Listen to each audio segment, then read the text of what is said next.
साथियों नमस्कार, मैं राजेश शर्मा और सेव इंडिया न्यूज़ में आपका स्वागत है। आपसे रिक्वेस्ट है, अगर आपको वीडियो अच्छा लगे तो एक बार प्लीज़ सब्सक्राइब ज़रूर करें। हम बात करते हैं मध्य प्रदेश की। 2019 में भले ही ग्वालियर के महाराज ज्योतिरादित्य सिंधिया भले ही भाजपा के लिए केवट की भूमिका में हो, उन्होंने 2018 में जब चुनाव हुआ तो ग्वालियर और चंबल संभाग से 34 विधानसभा सीटों में 26 विधानसभा सीटें जनता ने कांग्रेस को दी थी। लेकिन सिंधिया के करीब थे। ज्योतिरादित्य सिंधिया ने अपने जो उनके सहयोगी अपने करीबी विधायक थे, उनको कांग्रेस से तोड़कर बीजेपी में शामिल करा दिया और कांग्रेस सरकार गिराकर बीजेपी की सरकार बना दी। लेकिन वर्तमान में सिंधिया परिवार खुद ही भाजपा की मझधार में फंस गया है। भाजपा का अपना सिद्धांत है कि वहाँ परिवारवाद की राजनीति नहीं होगी। एक दौर था सिंधिया परिवार का कि विजय राजे सिंधिया बीजेपी की बड़ी लीडर होती थी। उनकी बेटी वसुंधरा राजे सिंधिया राजस्थान में भाजपा की बड़ी लीडर हुआ करती थी।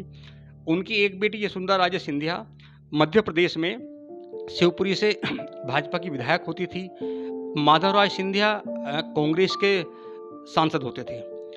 अब माधवराज सिंधिया और विजय राजे सिंधिया की डेथ के बाद ज्योतिरादित्य सिंधिया कांग्रेस के बड़े लीडर बने और ग्वालियर और चंबल संभाग के वो बेताज बादशाह भी बताए जाते हैं। लेकिन वर्तमान स्थिति ये है कि जब हम राजस्थान में सिंधिया परिवार की बात करते हैं, वसुंधरा राजे सिंधिया की बात करते हैं, तो वहाँ बीजेपी ने वसुंधरा राजे सिंधिया से किनारा कर लिया है। जब हम यशोधरा राजे सिंधिया की बात करते हैं तो भाजपा ने यशोधरा राजे सिंधिया को शिवपुरी से चुनाव लड़ाने से इनकार कर दिया। अब इस समय पसोपेश में फंसे हैं ज्योतिरादित्य, जो कि 2019 के लोकसभा चुनाव में गुना सीट से भाजपा के केपी यादव ने ज्योतिरादित्य को हराया था। अभी वो सांसद हैं। अभी ये भी नहीं कहा जा सकता कि 2024 के लोकसभा चुनाव में गुना सीट से ज्योतिरादित्य सिंधिया को ही भाजपा टिकट दे। आज स्थिति ये है कि ज्योतिरादित्य सिंधिया फंसे हुए हैं कि वो जिस सीट से चाहते थे विधानसभा सीट से, वहाँ उन्हें टिकट नहीं दिया गया।